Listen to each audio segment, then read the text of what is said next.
So what was their role in the missile age? We knew of Exocet. Of course, we have Exocet in the Royal Navy. And we had a part to play in defending against that threat. The Sea Harrier is the outer ring of defense of the fleet. And as such, we are there to shoot down enemy aircraft who hope to attack the fleet. For the Argentines, what was the most important means of eluding the Sea Harriers? Qué buena pregunta que me acaba de hacer. Realmente no se la puedo responder. Si yo le llegara a responder a usted esta pregunta, le quitaría mucho trabajo al servicio de informaciones inglés. A limitation to the Sea Harriers rapidly became apparent. With our little radar in the Sea Harrier, we couldn't see small, fast targets down low over a rough sea. This was a real problem and meant that the Étendard coming in the right conditions could possibly sneak past us and confront the missile systems, which was quite a worry to us. So what missile systems might such aircraft have encountered? Sea Dart was the main missile with the task force.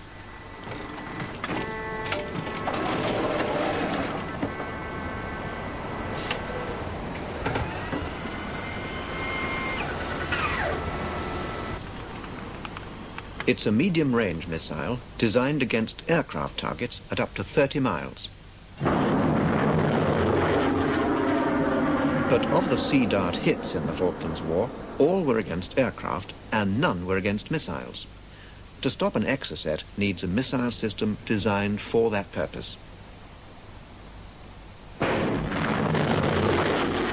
Such a system existed with Seawolf.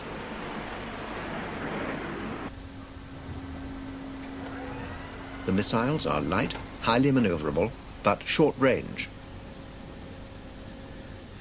The Seawolf system was designed from the very outset as an anti-missile missile.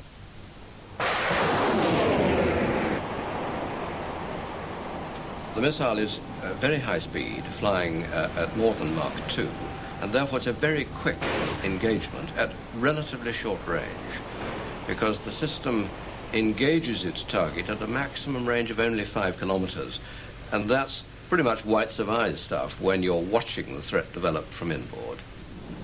The British problem was that only 2 ships in the task force had the specialist anti-missile missile, HMS Broadsword and the other Type 22 frigate, HMS Brilliant. How best to use these 2 ships became a crucial question. It became quite obvious that one of the greatest dangers was that we might lose one of the carriers to Exocet attack. And therefore we stationed one of the Type 22s, either Broadsword or Brilliant, as close to one of the carriers as much of the time as we could, certainly during all daylight hours. The technique became known as goalkeeping. 3 weeks after the loss of Sheffield, the limitations of having only 2 ships with Seawolf were to become all too evident. On the 25th of May, the unarmed merchant ship Atlantic Conveyor joined the task force, bringing more supplies, including helicopters and Harriers. Unloading to the nearby carriers had not finished when the Argentines attacked. El 25 de mayo de 1982, 2 aviones Super Étendard con otros 2 misiles despegaron para atacar un blanco que, según la información inglesa, habría sido el Atlantic Conveyor. El ataque se hizo por el norte de las islas y en cuanto a las características del ataque en sí, no difirió en absoluto del ataque al Sheffield. But to the British there was a difference. HMS Brilliant picked up the attack with its Seawolf system. The system responded exactly as I would have hoped. It immediately alerted onto the fact that there was a pair of Exocet missiles streaking across the horizon and put the Seawolf system straight onto it. On the other hand, the computer immediately informed us that it was outside of our range, no threat to us, and there was no question of us being able to fire. It was too long a range for the self-protection Seawolf. Atlantic Conveyor had only just arrived in the battle zone. Isn't the lesson that essential merchant ships should be armed? The Navy think not. And the reason we don't want to put defensive systems into merchant ships is not because it's difficult to put a small rocket system like Seawolf aboard the ship. But what it is difficult to do is to put this kind of monitoring system into the merchant ship so that the merchant ship is aware of what's going on. So she doesn't try and shoot down your own Sea Harriers, our own Seawolf missiles, all the decoys that are flying around, all the complexity of modern warfare. That's very difficult to put into a merchant ship. And a merchant ship armed with missiles that it could fire off against anything it saw coming could be a lethal danger to every other ship in the force. But had the Argentines planned to attack a merchant ship? No sabíamos exactamente qué era lo que íbamos a atacar. Y como usted sabrá, en la pantalla de radar de los aviones no aparece la identificación del blanco. Fuimos a atacar en ese lugar porque sabíamos que algo había. Y finalmente cualquier blanco para nosotros era rentable. Resultó ser este, que creo que fue muy rentable. Pero como fue el Atlantic Conveyor, según la información de ustedes, podría haber sido cualquier otro.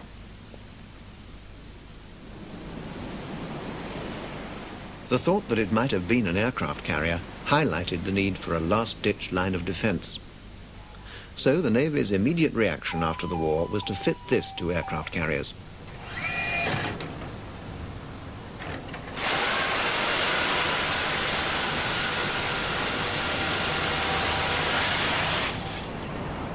It's for the last 5 seconds of a missile attack. In that short time, several hundred bullets would be fired at the target. The manufacturer's film shows that it can be done.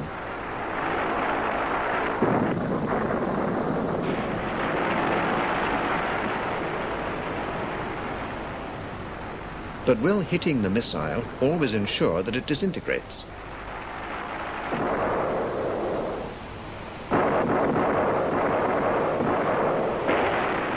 And at such short range, will the debris be almost as lethal as the original missile?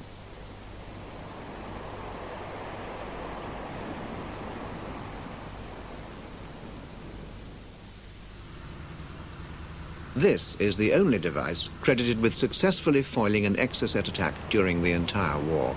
It's a chaff launcher.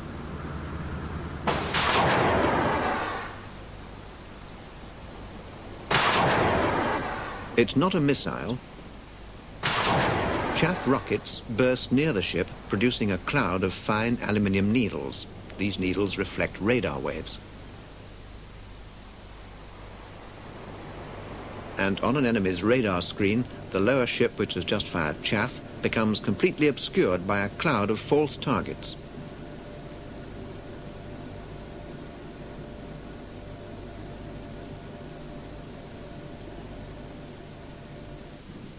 On the 30th of May, HMS Avenger was attacked not just by an Exocet, but also 4 Skyhawk bombers. The British believe chaff saved the ship from the missile. We started off by firing a pattern of chaff, and we turned very rapidly inside it, slowed right down, so that because of the direction of the wind, I didn't want to get outside the pattern of chaff that the ship had sown. And we stayed there, trying as far as possible to remain inconspicuous amongst all these chaff clouds. Once we had the missiles coming in, then we fired another chaff pattern on top of the one we'd already sown, and that presented quite a large number of chaff clouds for the missile to guess at. On this radar screen, the northern ship is HMS Exeter with its Sea Dart anti-aircraft missile. To the south is Avenger, which has just fired chaff. The attack is developing from the bottom of the screen. This reconstruction shows what the British believe happened. Captain White recalls the action. Round Avenger, the chaff pattern is now blooming, and for the first time in the wake of the Super Étendard aircraft, you can just make out 4 faint echoes of Skyhawk bombers coming in.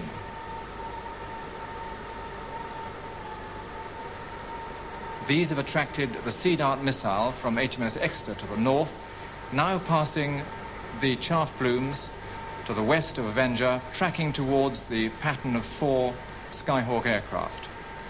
It's just passing the Exocet missile, which is going north towards Avenger and her chaff plumes, and you'll see the Sea Dart missile there engaging the northwestern of the Skyhawk aircraft.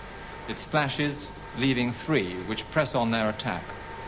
Meanwhile, the Exocet missile continues towards Avenger, curving slightly to the east and homing on some of the chaff clouds to the east of the frigate. You see it passing through the chaff now, missing the frigate, and you'll see it come out the other side and splash harmlessly to the east of Exeter. Meanwhile, the 3 Skyhawk aircraft are going through the barrage of anti-aircraft fire put up by Avenger's gun. That claims 1 of them. The other 2 passed overhead, dropped their bombs, missed, I'm happy to report, and then wheeled off sensibly to Argentina. Originally developed in World War II, chaff had an unexpectedly good war in the Falklands. Even so, current chaff launchers are not very sophisticated. In particular, precise positioning of the chaff cloud is difficult. Controlling the chaff cloud depends on fuse time, and the only way to adjust that is by hand on deck.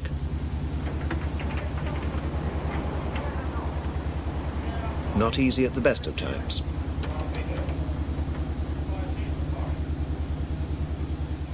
Since the war, Plessey have developed what they term seduction mode chaff. A computer in the operations room would take into account all these factors in order to time and place the chaff cloud precisely.